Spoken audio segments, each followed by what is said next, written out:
Hello and welcome back to Lamtech. This is your go-to channel for mastering microcontroller programming, and I am thrilled to have you here for our fifth lecture in Arduino Uno bare metal programming series.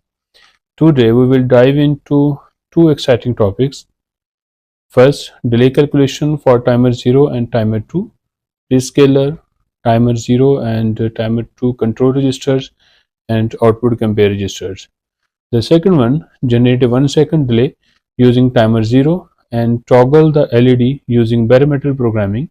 Also check the delay generation on Proteus simulation. So grab your Arduino Uno and let's get started.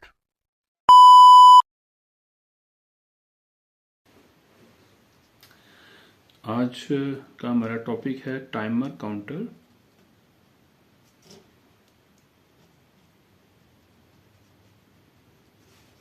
Zero and 2 programming.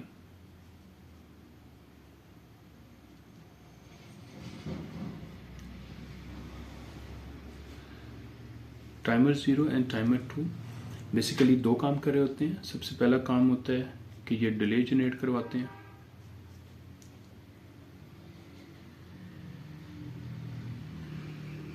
यानी कि delay generation का काम करते हैं. और second काम जो है एक्सटर्नल इवेंट्स काउंट करते हैं. तो दो काम कर रहे होते हैं, डिले जनरेट करवा रहे होते हैं, दूसरा एक्सटर्नल इवेंट्स को काउंट कर रहे होते हैं. तो क्योंकि हम नॉर्मली टाइमर्स को हम यूज़ करते हैं डिले जनरेशन के लिए, तो आज हम डिले जनरेशन की बात करते हैं. उसके बाद अगर कोई इंक्वायरी आएगी तो फिर मैं एक्सटर्नल इवेंट्स काउंट करने का प्रोग्राम भी आपको प्रोवाइड कर दूंगा और ये भी बताऊंगा कि एक्सटर्नल इवेंट्स को कैसे काउंट करते हैं. आज हम जो है वो डिले जनरेशन के लिए इसका डिले कैलकुलेट कैसे करना है, उसमें कौन कौन से रजिस्टर यूज़ होते हैं, किससे कैसे प्रोग्राम करते हैं, वैल्यूज़ कैसे फाइंड करते हैं रजिस्टर्स की, और मैक्स कितना डिले जो है वो जनरेट हो सकता है, प्रीस्केलर्स कैसे यूज़ होते हैं, ये सारी हम आज बात करेंगे. तो आज हमने बात करनी है डिले जनरेशन की.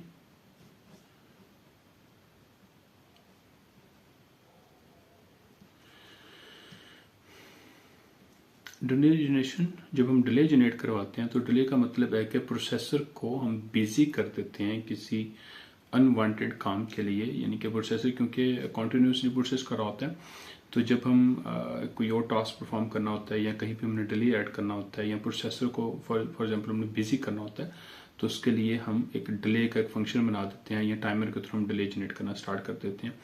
अब इसमें होता यह है कि प्रोसेसर या टाइमर जो यूनिट है उसको हम इस काम पे लगा देते हैं कि वो जो क्लॉक पल्सेस हैं जो कि क्रिस्टल से आ रही होती है उनको काउंट करना स्टार्ट कर देता है. अब आर्डिनो के अंदर आर्डिनो उनो यानी कि जिसको हम कहते हैं इसके अंदर जो माइक्रो कंट्रोलर लगा हुआ है वो एटमेगा 328P है. अब एटमेगा 328P या आर्डिनो उनो के अंदर जो क्रिस्टल ऑसिलेटर है XTAL ये 16 मेगाहर्ट्ज का लगा हुआ है. तो हम इसका टाइम पीरियड निकाल सकते हैं. फॉर्मूला सिंपल है, time is equal to 1/f, t is equal to आ जाएगा 1/16 मेगा हर्ट्ज. तो ये आ जाएगा हमारे पास 62.5 नैनो सेकेंड. तो 62.5 नैनो सेकेंड की स्पीड के साथ प्रोसेसर प्रोसेसिंग कर रहा है. तो हम प्रोसेसर को बिजी करना चाह रहे हैं, तो हम उसके लिए क्या करते हैं कि जो क्रिस्टल की फ्रिक्वेंसी है ये हम टाइमर यूनिट को प्रोवाइड करते हैं और वहाँ पर टाइमर यूनिट के अंदर प्रोसेसर उन पल्सेस को काउंट करना स्टार्ट कर देता है. अब हमें एक पल्स का टाइम पीरियड पता है. अगर हम इस टाइमर को कहते हैं या प्रोसेसर को कहते हैं कि जी 100 पल्सेस काउंट करनी है, तो वो 100 पल्सेस काउंट करेगा, तो उसको कितना टाइम लगेगा वो हम निकाल सकते हैं कि 62.5 नैनो सेकेंड एक पल्स का टाइम पीरियड है. 100 पल्सेस के लिए इसको हम 100 से मल्टीप्लाई करवा देंगे तो हमारे पास टाइम आ जाएगा कि प्रोसेसर कितना टाइम ले रहा है उन पल्सेस को काउंट करने के लिए. तो इसी फिनोमिना के ऊपर जो डिले है टाइमर के थ्रू हम जनरेट करवाते हैं. अब डिले जनरेट करवाने के लिए जो हमें रिक्वायर्ड होती हैं, जो वैल्यूज रिक्वायर्ड होती हैं, उनमें सबसे पहले हमें क्रिस्टल फ्रिक्वेंसी का हमें पता होता है. दूसरा हमें डिज़ायर्ड डिले का पता होना चाहिए कि डिज़ायर्ड डिले कितना है जो हमने जनरेट करवाना, ये हमें पता होना चाहिए. जब ये हमें पता चल जाएगा तो उसके बाद हमें पता होनी चाहिए चीज़ प्री स्केलर का. तो प्री स्केलर का हमें पता होगा डिजायर्ड डिले का पता होगा तो हम इजीली टाइमर्स की वैल्यूज जो हैं या टाइमर रजिस्टर्स की वैल्यूज हम कैलकुलेट कर सकते हैं और उनको जब हम टाइमर में लोड करेंगे, टाइमर को स्टार्ट करेंगे तो टाइमर वो डिजायर्ड डिले जनरेट करके हमें दे देगा या उतना डिले जनरेट करेगा। अब डिजायर्ड डिले क्योंकि ये यूजर के ऊपर डिपेंडेंट है, यूजर ने बताना है कि उसको कितना डिजायर्ड डिले चाहिए। प्री स्केलर या तो यूजर बताएगा या फिर हम खुद डिसाइड करते हैं, यानी कि जो डेवलपर होता है वो खुद डिसाइड करता है कि उसने कितना प्री स्केलर यूज करना है। अब हम टाइमर 0 या टाइमर 2 की जब बात करते हैं तो टाइमर 0 के अंदर जो प्री स्केलर ऑप्शंस हैं वो है 1 के ऑप्शन है, 8 के ऑप्शन है, 64 की, 256 और 1024। तो ये टाइमर 0 के अंदर पॉसिबल जो प्री स्केलर्स अवेलेबल हैं। टाइमर 2 के अंदर जो पॉसिबल प्री स्केलर्स अवेलेबल हैं वो हैं जी 1, 8, 32, 64, 128, 256 एंड 1024। तो टाइमर 2 के अंदर दो प्री स्केलर एक्स्ट्रा हैं, 32 और 128। तो ये टाइमर 2 के अंदर 7 प्री स्केलर ऑप्शंस अवेलेबल हैं और टाइमर 0 के अंदर जो है वो 5 प्री स्केलर ऑप्शंस अवेलेबल हैं। अब टाइमर 0 टाइमर 2 को हम क्यों प्रोग्राम कर रहे हैं, इकट्ठा प्रोग्राम करने के देख रहे हैं, क्योंकि ये दोनों टाइमर्स 8 बिट के हैं।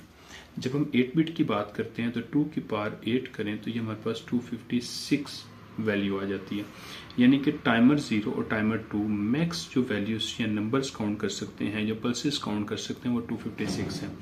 अगर हम इसकी रेंज की बात करें तो रेंज जो है इसकी वो बन सकती है 0 से लेके 255 तक।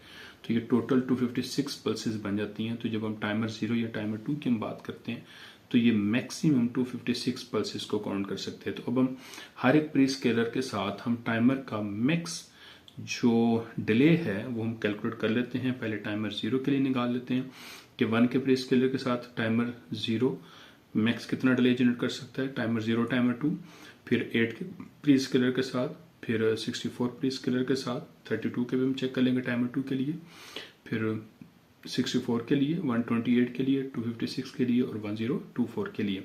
तो मैक्स जो डिलेज हैं वो हम कैलकुलेट कर लेते हैं।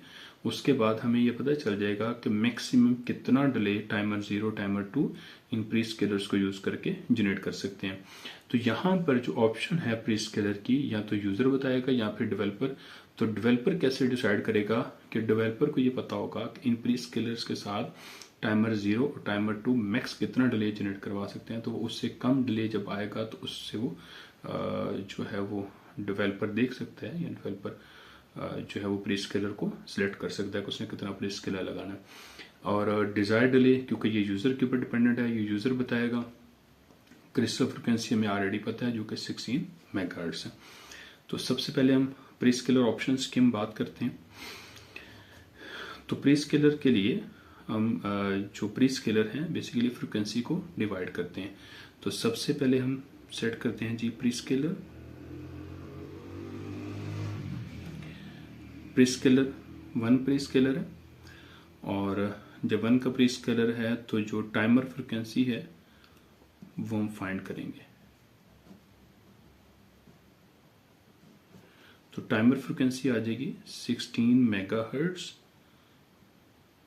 डिवाइडेड बाय प्री स्केलर जो कि 1 है। तो ये आ जाएगी 16 मेगाहर्ट्ज। टिक टाइम है t is equal to 1 over timer frequency. अब ये जो f है ये बेसिकली मैंने टाइमर फ्रिक्वेंसी है, तो ये हमारे पास आ जाएगा 1 ओवर 16 megahertz is equal to 62.5 nano second. Max delay हमने फाइंड करना है। मैक्स डिले के लिए जो 8 बिट टाइमर है तो जो वैल्यू इसकी आ जाएगी वो आएगी 256। तो मैक्स डिले के लिए हम 256 को मल्टीप्लाई करवा देंगे 62.5 नैनो सेकंड से। तो यहाँ पर हमारे पास जो है वो इसका मैक्स डिले निकल आएगा। तो मैक्स डिले मैं बाद में जो है वो कैलकुलेट करके यहाँ पे लिख लेते हैं। जब हम प्रोग्राम करेंगे तो उसके साथ इनकी मैक्स डिलेज भी यहाँ पे हम फाइंड करके तो मैं वहाँ पे ये आपको बता दूंगा प्रोग्राम के अंदर कि इसका मैक्स डिले कितना आ रहा है। उसके बाद 8 प्री स्केलर है, तो 8 के प्री स्केलर के लिए 16 मेगाहर्ट्ज डिवाइड कर देंगे 8 के साथ, तो ये आ जाएगा 2 मेगाहर्ट्ज और 1/2 मेगाहर्ट्ज करेंगे तो ये हमारे पास आ जाएगा 500 nanosecond is equal to 0.5 microsecond. तो 256 मल्टीप्लाई करवा देंगे 0.5 माइक्रोसेकंड से, तो ये 128 माइक्रोसेकंड मैक्स डिले आ जाएगा। कि अगर हम टाइमर 0 या टाइमर 2 को यूज करते हैं और 8 का प्री स्केलर यूज करेंगे तो मैक्सिमम जो डिले हम कैलकुलेट कर सकते हैं वो है 128 माइक्रोसेकंड। उसके बाद 32, अब जो 1 का प्री स्केलर है ये टाइमर 0 और टाइमर 2 दोनों के लिए है। 8 का प्री स्केलर भी टाइमर 0 और टाइमर 2 दोनों के लिए है। 32 का प्री स्केलर सिर्फ टाइमर 2 के लिए है क्योंकि ये टाइमर 0 के अंदर अवेलेबल नहीं है। तो ये 16 मेगाहर्ट्ज डिवाइड करेंगे 32 से, तो ये आ जाएगा 500 किलो हर्ट्ज। 500 किलो हर्ट्ज यानी कि 16 मेगाहर्ट्ज को जब आप डिवाइड करेंगे 32 के साथ तो ये 500 किलो हर्ट्ज आ जाएगा। तो 1/500 किलो हर्ट्ज डिवाइड करेंगे तो ये हमारे पास आ जाएगा 2 माइक्रो सेकंड। अब इसका जो डिले है मैं यहाँ पे लिख देता हूँ। तो 256 मल्टीप्लाई करवाएंगे हम 2 माइक्रो सेकंड से, तो ये 512 माइक्रो सेकंड मैक्स डिले हम यहाँ पे कैलकुलेट कर सकते हैं यूजिंग 32 प्री स्केलर के साथ।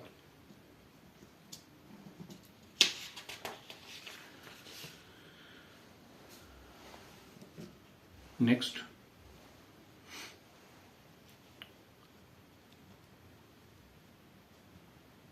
प्री स्केलर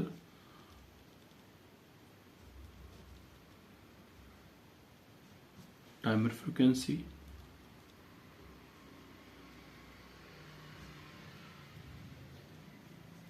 टिक टाइम और मैक्स डिले 8 बिट। ठीक है, अब इसमें जो प्री स्केलर है वो हमारे पास आ जाएगा जी 64 क्योंकि टाइमर 0 और टाइमर 2 दोनों के अंदर है। 16 मेगाहर्ट्ज डिवाइड कर देंगे 64 से, तो ये आ जाएगा हमारे पास 250 kilohertz. 1/250 kilohertz is equal to 4 microsecond. 256 multiply by 4 microsecond is equal to 1024 microsecond 1.024 millisecond. तो जब हम 64 का प्री स्केलर यूज करते हैं तो मैक्सिमम जो टाइमर 0 टाइमर 2 डिले जनरेट कर सकते हैं वो है 1.02 मिली सेकंड। नेक्स्ट आ जाएगा 128। अब 128 जो है ये सिर्फ टाइमर 2 के अंदर है, टाइमर 0 के अंदर प्री स्केलर अवेलेबल नहीं है। 16 मेगाहर्ट्ज हम डिवाइड कर देंगे 128 के साथ, तो 128 के साथ करेंगे तो ये आ जाएगा 125 किलो हर्ट्ज। अब जब 125 किलो हर्ट्ज आ गया तो इसको हम करेंगे जी 125 kilohertz is equal to 8 microsecond. 256 multiply कराएंगे 8 माइक्रोसेकंड तो ये हमारे पास आ जाएगा 2048 माइक्रो सेकंड, जो कि बनता है 2.048 मिली सेकंड। जो मैक्स डिले है जब हम टाइम 128 प्री स्केलर यूज करते हैं तो 2.048 मिली सेकंड। नेक्स्ट 256, ये टाइमर 0 टाइमर 2 के अंदर है, 16 मेगाहर्ट्ज डिवाइड करेंगे 256 से तो ये हमारे पास आ जाएगा 62.5 kilohertz. 1/62.5 kilohertz is equal to 16 micro second.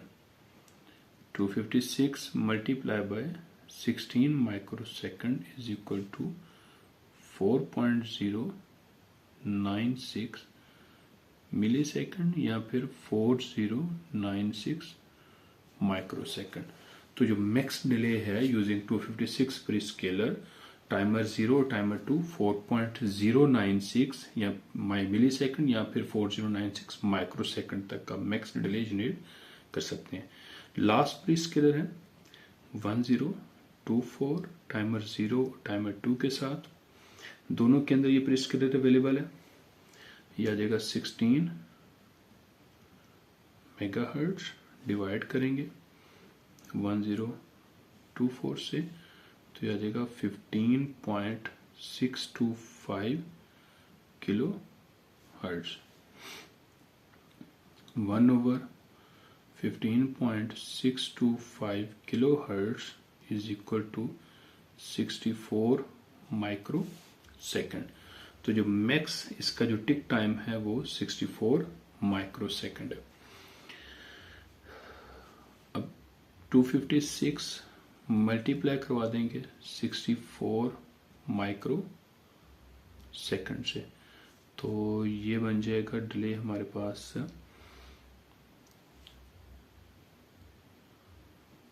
16.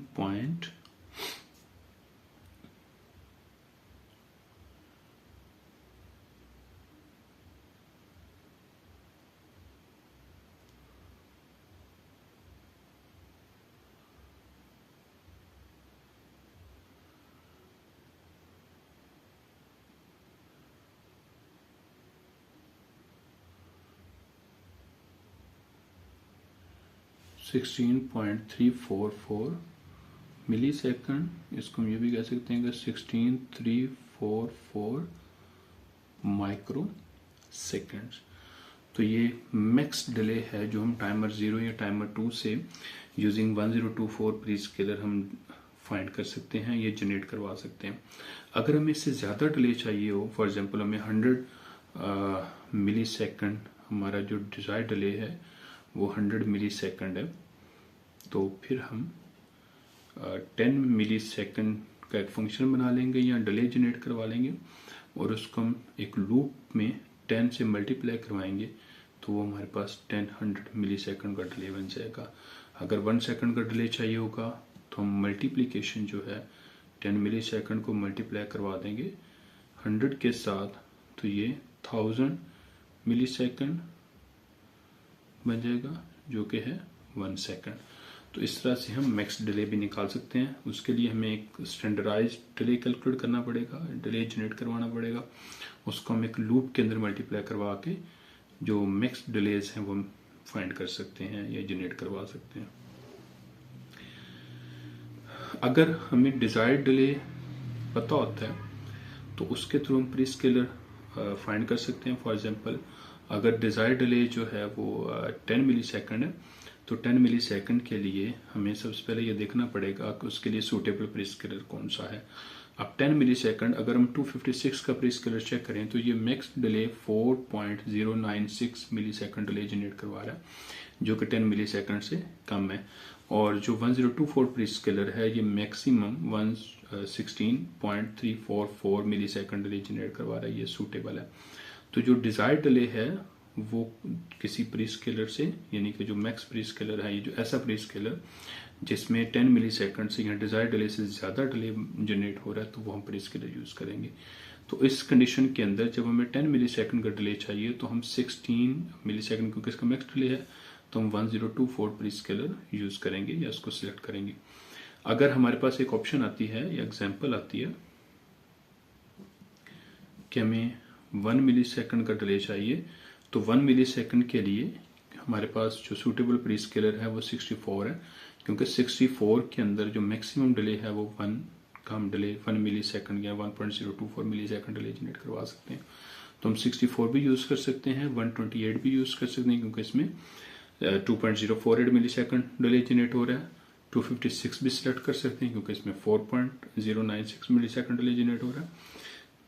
और 1024 भी यूज कर सकते हैं, क्योंकि इसमें 16.344 मिली सेकंड डिले जनरेट हो रहा है। लेकिन 64 से कम वाला प्रीस्केलर, जैसे कि लास्ट हमने ये किया है अभी 32 का, तो 32 का प्रीस्केलर हम सिलेक्ट नहीं कर सकते, या 8 का या 1 का, क्योंकि इनके अंदर जो डिले जनरेट हो रहा है, जैसे 32 है तो 32 के अंदर 512 माइक्रो सेकंड डिले जनरेट हो रहा है, जो कि लेस देन 1 मिली सेकंड है। इसी तरह से 8 के प्रीस्केलर के साथ 128 माइक्रो सेकंड डिले जनरेट हो रहा है, जो कि 1 मिली सेकंड से कम है। 1 के प्रीस्केलर के साथ ये almost some microseconds delay जो है वो बनेगा, तो ये जनरेट हो रहा है, जो कि बहुत लेस है 1 मिली सेकंड से। तो इसलिए हम ऐसा प्रीस्केलर सेलेक्ट कर सकते हैं जिससे हम वो 1 मिली सेकंड डिले जनरेट करवा सकें। नेक्स्ट आते हैं जी, अगर हमारे पास एक डिजायर्ड डिले हमें मिल जाता है तो उसके साथ हमने टाइमर की वैल्यूज कैसे कैलकुलेट करनी है। फॉर एग्जाम्पल, जो डिजायर्ड डिले है वो है 10 मिली सेकंड। तो हमें टाइमर काउंटर की वैल्यूज चाहिए, रजिस्टर्स की वैल्यूज चाहिए, जो कि हमने कैलकुलेट करनी है। जब हम टाइमर को देंगे और टाइमर उन वैल्यूज के साथ या उस नंबर को काउंट, उतनी पल्सेस को काउंट करके 10 मिली सेकंड का डिले जनरेट करवाएगा। तो सबसे पहले हम आ जाते हैं, यहाँ से हम देख लेते हैं इस टेबल से कि हमारे पास जो 10 मिली सेकंड है, तो उसके लिए हमें जो प्रीस्केलर है 1024 यूज करना पड़ेगा, यानी कि जो प्रीस्केलर है वो हम यूज करेंगे 1024। अब इसके अंदर जो टाइमर फ्रिक्वेंसी है वो 16.625 किलोहर्ट्ज है, स्टैटिक टाइम जो है वो 64 माइक्रो सेकंड का है। तो हमने टिक्स फाइंड करनी है कि कितनी टिक्स को टाइमर काउंट करे तो वो 10 मिली सेकंड का डिले जनरेट करवा सकता है। तो क्या आ जाएगा, डिजायर्ड डिले डिवाइड कर देंगे टिक टाइम से,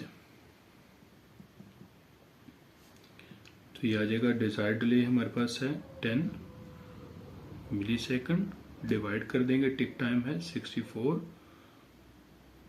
माइक्रो सेकंड से। तो ये हमारे पास यहाँ पे इसकी टिक्स आ जाएंगे, क्योंकि ये एक चीज का यहाँ पे ख्याल रखना है प्रीफिक्सेस का, कि ये मिली सेकंड्स हैं और ये माइक्रो सेकंड्स हैं। मिली सेकंड मीन्स ये 10⁻³ है और ये 10⁻6 है, क्योंकि ये माइक्रो है तो माइक्रो 10⁻6 होता है, मिली 10⁻³ होता है। तो यहाँ पर हमारे पास जो टिक्स हैं वो हम यहाँ पे कैलकुलेट कर सकते हैं। तो अभी हम प्रोग्राम जब लिखेंगे तो 10 मिली सेकंड के लिए जो टिक्स हैं वो भी हम कैलकुलेट करके यहाँ पे लिख लेंगे। अब इसमें जो टिक्स हैं ये बेसिकली टाइमर काउंटर वैल्यू है जो हमने टाइमर के रजिस्टर के अंदर अपलोड करनी है। अब जब हम डिले जनरेट करवाते हैं तो 3 तरह के रजिस्टर उसमें यूज होते हैं। सबसे पहले रजिस्टर्स आते हैं जिनको हम कहते हैं कंट्रोल रजिस्टर्स।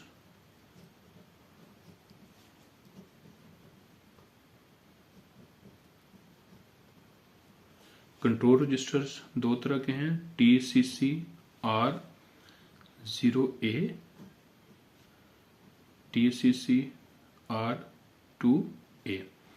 अब ये जो है ये टाइमर 0 के लिए है, टाइमर 0, और ये टाइमर 2 के लिए। तो जब हम प्रोग्राम करेंगे तो डाटा शीट से दोनों डाटा शीट से हम दोनों को देखेंगे, दोनों की बिट्स को देखेंगे और उन बिट्स को कैसे कॉन्फ़िगर करना है ये भी हम देखेंगे। सेकंड रजिस्टर है टाइमर काउंटर R0B, ये टाइमर 0 के लिए, और टाइमर 2 के लिए TCCR2B। अब ये बनता है टाइमर काउंटर कंट्रोल रजिस्टर। आगे टाइमर का नंबर आ जाएगा, अगर 0 है तो 0, 2 है तो 2A या फिर B। ठीक है, तो ये टाइमर 0 और टाइमर 2, ये तो इनके कंट्रोल रजिस्टर्स आ गए। उसके बाद टाइमर काउंटर रजिस्टर, इसको हम बोलते हैं TCNT, टाइमर काउंटर। अब इसमें 0 आएगा या फिर 2 आएगा। 0 आएगा तो टाइमर 0 के लिए, 2 आएगा तो टाइमर 2 के लिए। और ये 8 बिट रजिस्टर है। ये बेसिकली इसमें हम इनिशियल वैल्यू जो देते हैं, इनिशियल वैल्यू हम इसमें 0 लोड करते हैं और ये 0 से जो है वो इंक्रीमेंट करता जाता है मैक्सिमम 255 तक। तो ये 0 से स्टार्ट होता है। जब 0 से स्टार्ट होता है तो जैसे जैसे पल्सेस आती हैं इसी रजिस्टर के अंदर वो पल्सेस 1 इंक्रीमेंट होती रहती हैं और मैक्स 255 तक ये टाइमर जो है, टाइमर काउंटर रजिस्टर के अंदर जो पल्सेस हैं वो 255 मैक्सिमम पल्सेस को काउंट कर सकता है। तीसरी जो टाइप्स हैं रजिस्टर्स की वो आती हैं कंपेयर रजिस्टर्स।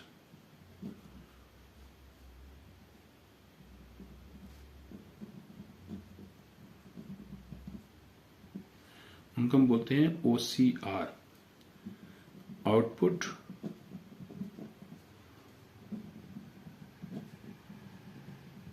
कंपेयर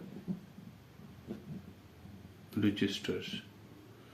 अब इसमें जो है वो OCR रजिस्टर्स, OCR 0A और OCR 0B, ये दोनों है टाइमर 0 के लिए। और दूसरे आ जाएंगे OCR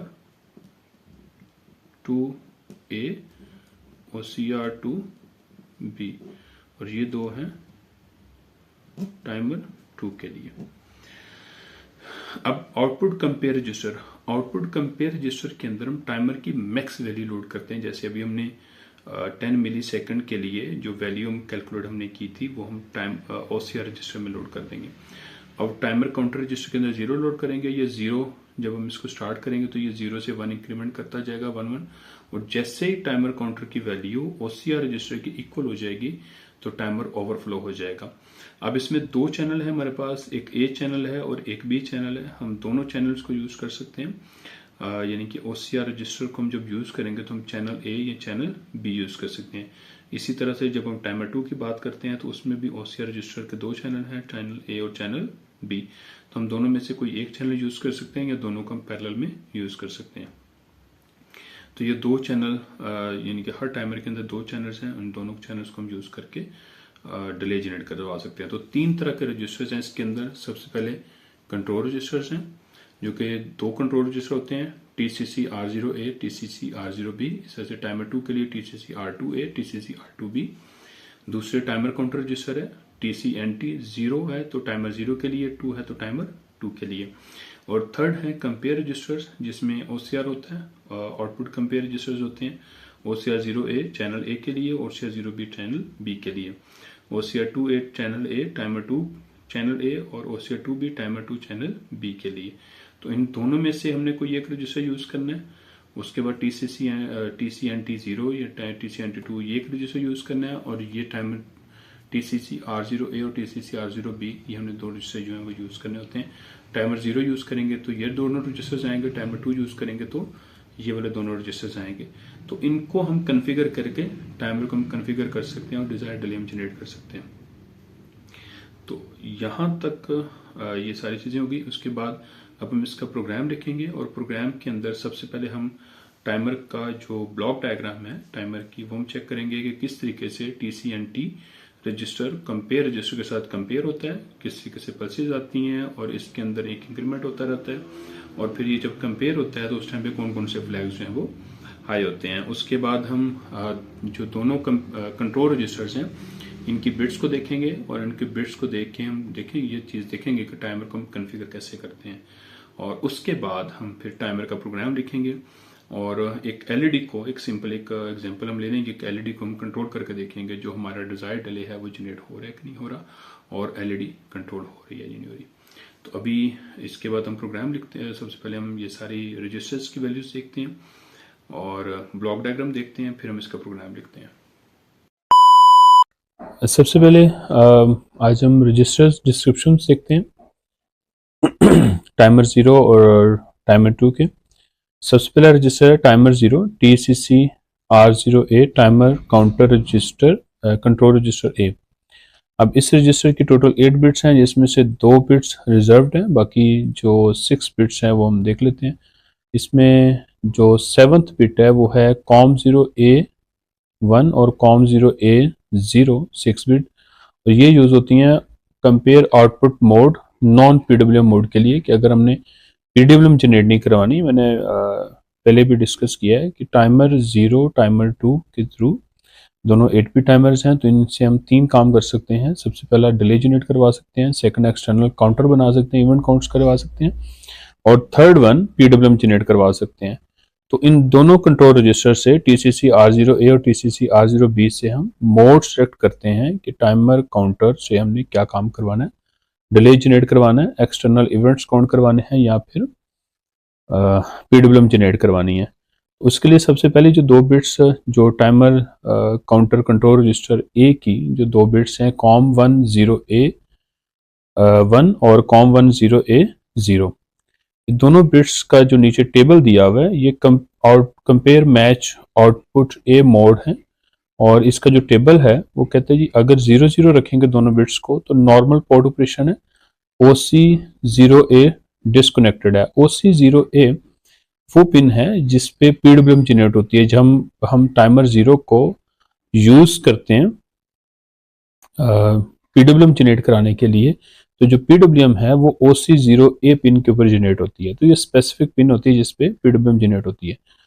इसलिए अगर हम इसको सिर्फ डिले जनरेट करने के लिए यूज करेंगे तो इन दोनों पिन्स को 0 करेंगे, 0 करने से नॉर्मल पोर्ट ऑपरेशन हो जाएगा और OC0A डिस्कनेक्टेड हो जाएगी। अगर 0-1 करते हैं तो टॉगल हो जाएगा कंपेयर मैच पे, 1-0 करेंगे क्लियर हो जाएगा कंपेयर मैच पे, और 1-1 करेंगे सेट हो जाएगा कंपेयर मैच पे।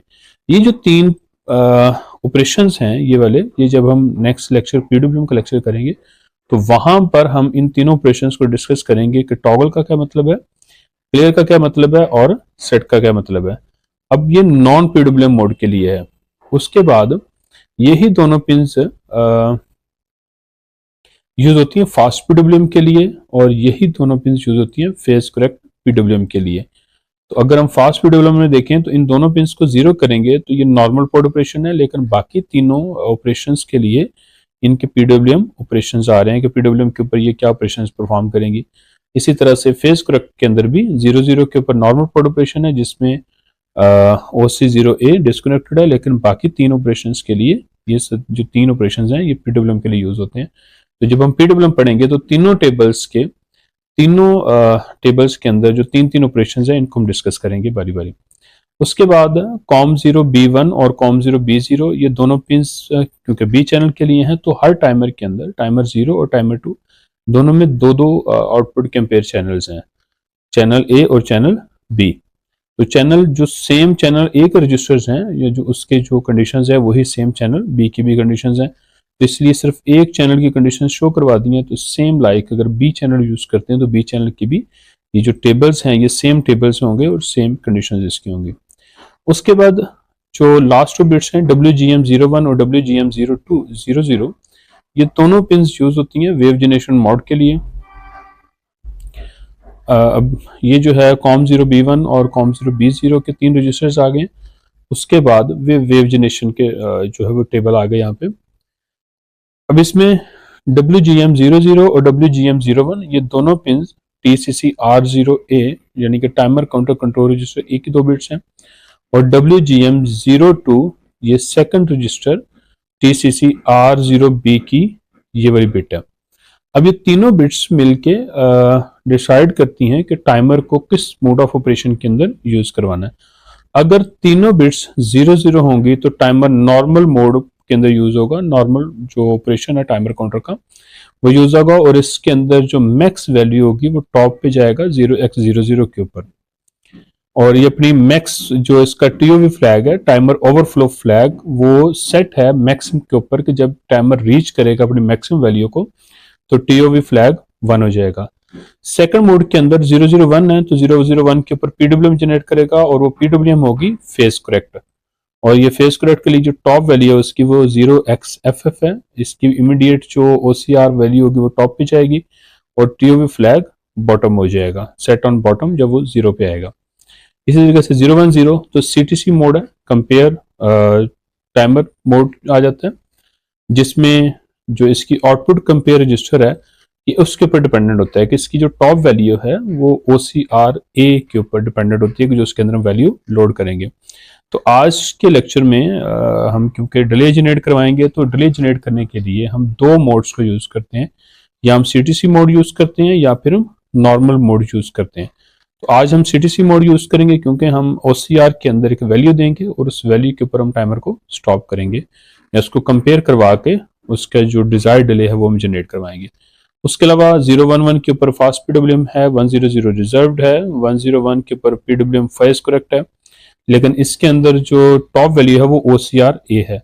और उसके बाद 111 के ऊपर फास्ट PWM, लेकिन जो टॉप वैल्यू है वो OCR A की वैल्यू है। सेकंड रजिस्टर है TCC-R0B, timer counter control register B। इसकी 7th बिट है FOC0A, force output compare A, और दूसरी है फोर्स आउटपुट कंपेयर B। इसमें जो फर्स्ट चीज है वो कहता है कि तब F0A bit is only active when the WGM bit specify in non-PWM mode।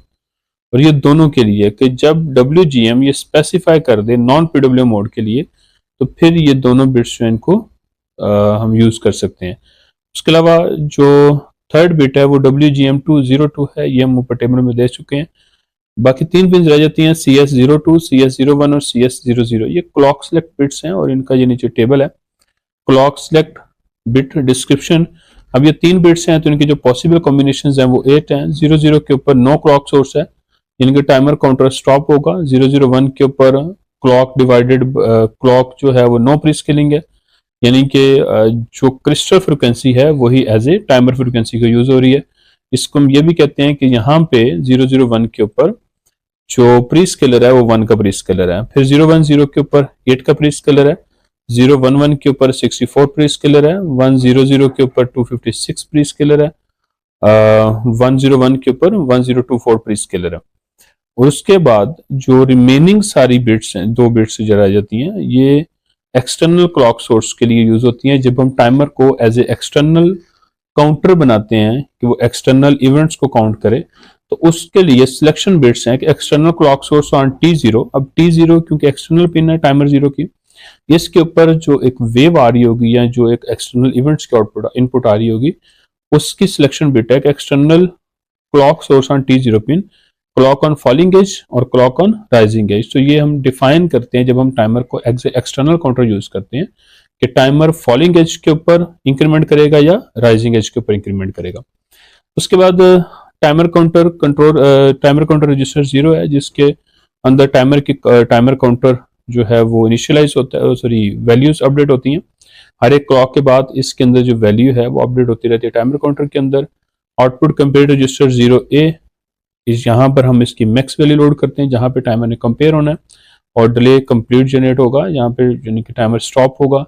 इसी तरह से आउटपुट कंपेयर रजिस्टर B, जो मैच रजिस्टर B है, ये 2 कंपेयर रजिस्टर्स आ गए हैं। और नेक्स्ट है timer counter interrupt mask register, यहाँ पे 3 इंटरप्ट्स हैं। सबसे पहले है TOIE, timer output interrupt enable 0, और टाइम ये हम करवाते हैं कि जब टाइमर मैक्स वैल्यू पे जाकर ओवरफ्लो होता है, sorry TOIE, timer overflow interrupt enable है। और ये कब होता है? जब टाइमर अपनी मैक्स वैल्यू के ऊपर जाके ओवरफ्लो होगा, तो उस टाइम पे जो टाइमर ओवरफ्लो है वो चेक होगा, तो उसकी इनेबल बिट है। उसके बाद OCIE, output compare interrupt enable 0A, output compare interrupt enable 0B। तो ये दो बिट्स जो हैं ये यूज होती हैं दोनों कंपेयर मैचेस के लिए, कंपेयर मैच ए और कंपेयर मैच बी के लिए, अगर हम उनको इंटरप्ट यूज करवाना चाह रहे हैं, इंटरप्ट बेस पे करना चाह रहे हैं। तो आज क्योंकि हम पुलिंग मेथड से करेंगे, इंटरप्ट से नहीं करेंगे। इंटरप्ट से जब हम नेक्स्ट लेक्चर में इंटरप्ट पढ़ लेंगे तो फिर हम इंटरप्ट के साथ इसको कर सकते हैं। उसके बाद नेक्स्ट जो लास्ट रजिस्टर है वो है TIFR0, timer counter 0 interrupt flag register. इसकी भी 3 बिट्स हैं। TOFV0 timer counter overflow flag है। जब टाइमर ओवरफ्लो होता है तो ये फ्लैग एक्टिव होता है। दूसरा, क्योंकि हम यहाँ पे CTC मोड यूज करें तो CTC के अंदर हमने कंपेयर मैच चेक करना है, तो ये OCF0A आ जाएगा, टाइमर काउंटर 0 आउटपुट कंपेयर ए मैच फ्लैग है कि अगर जब टाइमर काउंटर यानी TC&T की वैल्यू कंपेयर मैच के इक्वल हो जाएगी तो ये वाली जो बिट है ये 1 हो जाएगी। इस तरह से दूसरी है OCF0B, ये कंपेयर मैच बी के लिए है कि जब हम कंपेयर मैच बी यूज करते हैं तो उस टाइम पे ये वाली बिट अनेबल होगी जब टाइमर ओवरफ्लो होगा, या वो जो टाइमर काउंटर वैल्यू है वो कंपेयर मैच की इक्वल हो जाएगी। इस तरह से सेकंड टाइमर है timer B, timer 2, 8 bit timer counter 2। इसके जब हम रजिस्टर्स देखते हैं तो इसमें भी सबसे पहला रजिस्टर जो है वो TCC-R2A। अब ये सेम रजिस्टर्स हैं जैसे टाइमर 0 के रजिस्टर्स हैं, वैसे ही टाइमर 2 के रजिस्टर्स हैं। सबसे पहले COM2A। अब ये जो 2 है ये बेसिकली टाइमर नंबर का है। वहां पे टाइमर 0 के अंदर ये COM0 था, यहाँ पे COM2 है क्योंकि ये टाइमर 2 है। और ये सेम जो फंक्शनैलिटीज हैं टाइमर 0 की वही सारी इसकी हैं। इस तरह से WGM21 और 20 ये भी सेम फंक्शनैलिटी लाइक टाइमर 0 के हैं। ये सबसे पहले नॉर्मल मोड आ जाएगा, फिर PWM फेस करेक्ट है, फिर CTC मोड है तो हम CTC मोड में यूज करेंगे। उसके बाद जो है इसकी फोर्स आउटपुट कंपेयर आ जाएगी, WGM22 आ जाएगा। अब ये जो 2 है फर्स्ट वाला, ये बेसिकली टाइमर नंबर का है। टाइमर 0 के अंदर ये 02 था और टाइमर 2 के अंदर 22 है क्योंकि ये टाइमर 2 है।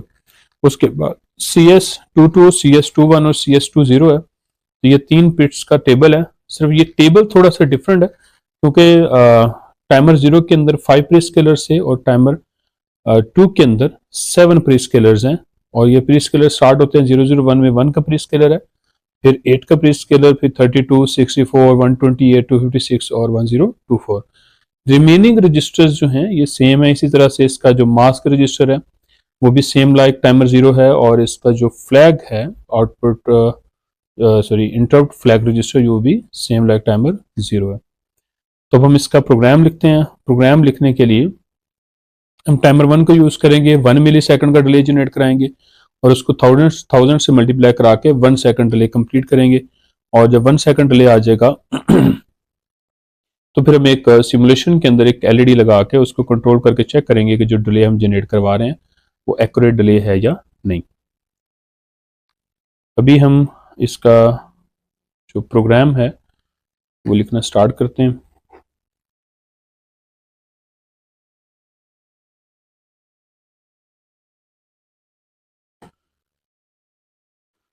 सबसे पहले हेडर फाइल इंक्लूड करवा देंगे एक AVR IO की, hash include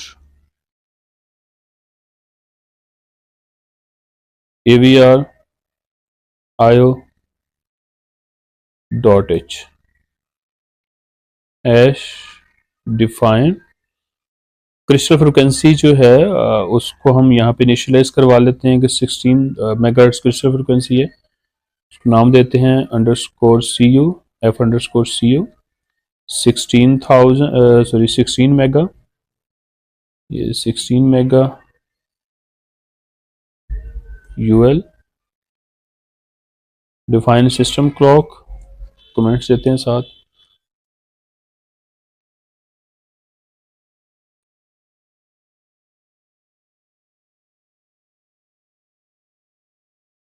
define LED pin PB5। यहां पर हमने एलईडी पिन भी डिफाइन कर दी है। एलईडी किस पे लगाने, जो हमने डिले जनरेट करवाना है तो हम किस पिन के ऊपर चेक करेंगे। उसके बाद टाइमर 0 को इनिशियलाइज करने के लिए एक अलग फंक्शन बना लेते हैं। मेन में हम उस फंक्शन को कॉल कर देंगे सिर्फ, ये आ जाएगा void टाइमर 0 इनिशियलाइज।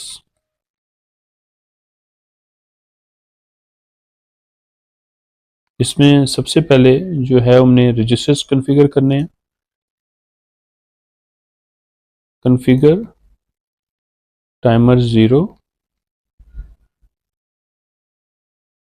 इन CTC मोड।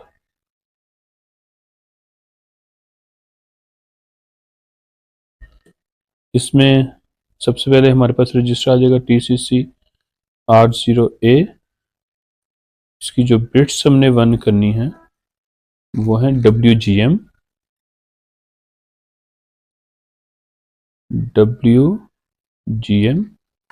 और ये WGM 01 है। सेट WGM 01 इक्वल टू 2 के। 2 का मतलब है कि हमने WGM 01 को 1 कर दिया और 00 को 0 कर दिया फॉर CTC मोड। उसके बाद जो TCC R0B है, इसके अंदर हमने प्री स्केलर सेट करना है, तो प्रोग्राम के अंदर हम इन दोनों बिट्स को 1 कर देते हैं। तो ये सबसे पहले आ जाएगा CS01 और सेकंड पिन हम करेंगे CS00। ये दोनों बिट्स हम 1 कर देते हैं यहाँ पे। सेट प्री स्केलर, इसके कमेंट जो है वो हम दे देते हैं यहाँ पे। Set prescaler to 64। अभी प्री स्केलर भी सेट कर लिया है और CTC मोड भी टाइमर का सेट कर लिया। उसके बाद जो कंपेयर रजिस्टर उसके अंदर हमने वैल्यू लोड करनी है, तो आ जाएगा OCR0A इज इक्वल टू, सबसे पहले हम ले लेंगे crystal frequency CU FCU, divide कर देंगे इसको 64 मल्टीप्लाई पे 1 से, और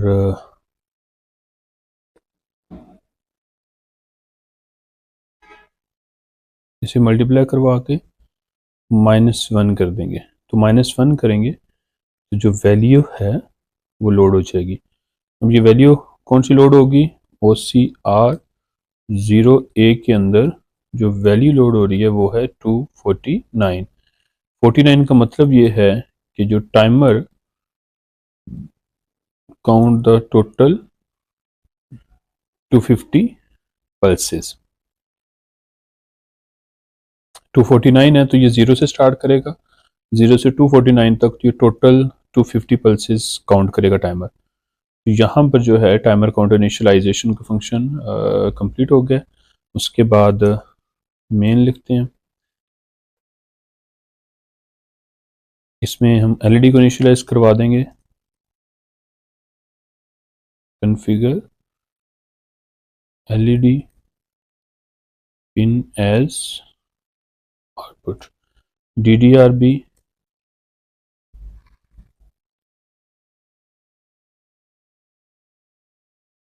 लास्ट लेक्चर में भी ये चीज़ें मैंने बताई थी कि हम इसकी जगह पे जो एलईडी लेसन 1 एलईडी जो है, इसकी जगह पे हम हेक्स कोड कैसे जनरेट करवा सकते हैं और हेक्स कोड कैसे लिख सकते हैं, इसके जो मल्टीपल मेथड्स है वो सारे हमने लास्ट लेक्चर में एलईडी इंटरफेसिंग के अंदर भी और स्विच इंटरफेसिंग के अंदर भी डिस्कस किए थे। तो अगर आप कोड लिखना चाह रहे हैं, हेक्स कोड लिखना चाह रहे हो, तो आप प्रीवियस लेक्चर से निकाल के एलईडी इंटरफेसिंग का और स्विच इंटरफेसिंग का जो प्रोग्राम है वो आप निकाल के वहाँ से देख के इसका हेक्स कोड जनरेट करवा सकते हैं।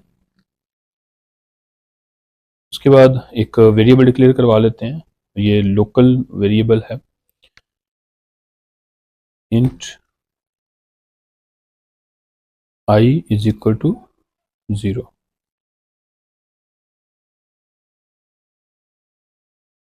इनिशियलाइज कर देंगे टाइमर, फंक्शन उसको कॉल करेंगे तो फंक्शन नेम है टाइमर 0 अंडरस्कोर इनिशियलाइज,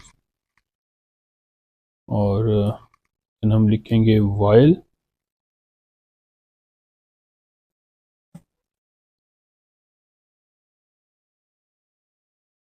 के अंदर वेट करना है for timer overflow, wait for the OCF0A flag to be set, और ये आ जाएगा हमारे पास while not TIFR0 and 1 OCF0A। यहाँ पर हम वेट कर रहे हैं कि जो OCF0A फ्लैग है ये कब सेट होता है, और उसके बाद एक कंडीशन लगा देते हैं 1 सेकंड के लिए, क्योंकि ये डिले जो जनरेट करेगा ये 1 मिली सेकंड डिले होगा। यहाँ पर हम कमेंट भी दे देते हैं OC जो OCR0A की वैल्यू 259 है फॉर 1 मिली सेकंड डिले। ये 1 मिली सेकंड डिले है, तो यहाँ पर क्योंकि उसको सेकंड में कन्वर्ट करना है तो हम यहाँ पे I = 1000 के कर देते हैं, एक कंडीशन लगा देते हैं कि अगर ये 1000 के इक्वल हो तो ये एलईडी को टॉगल करे, अदरवाइज एलईडी टॉगल ना करे। तो ये XOR इक्वल टू यहाँ पे कंपाउंड ऑपरेटर यूज करेंगे, LED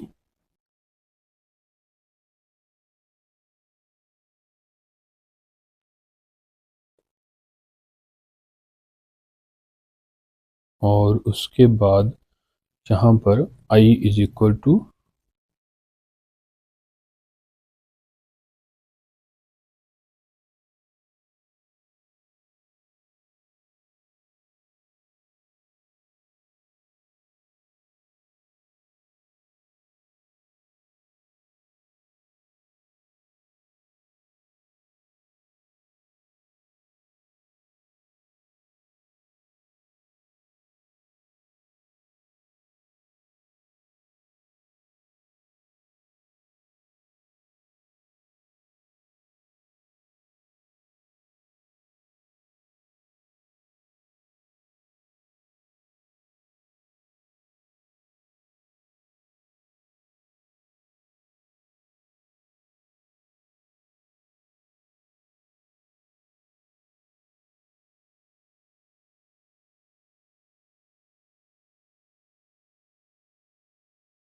Thank you for watching and I'll see you in the next lecture. Happy coding.